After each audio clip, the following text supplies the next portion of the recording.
Hello বন্ধুরা, দেখুন আজকে দুপুরবেলা আমি কি বানাচ্ছি। এখানে কচুর শাক বানাচ্ছি। দেখুন, বুট আর নারকেল দিয়ে কচুর শাক হচ্ছে।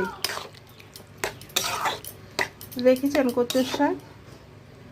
আর করছি সয়াবিন বানাচ্ছি।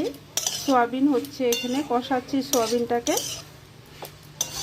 আজকে সব নিরামিষ আইটেম করলাম। এখানে দেখুন ভাতও হয়ে গেছে, গরম গরম ভাত এই যে করে নিলাম ভাত। এখানে গরমের জন্য আজকে শুক্তার ডাল করলাম। দেখুন, শুক্তার ডাল করেছি মুগ ডাল দিয়ে।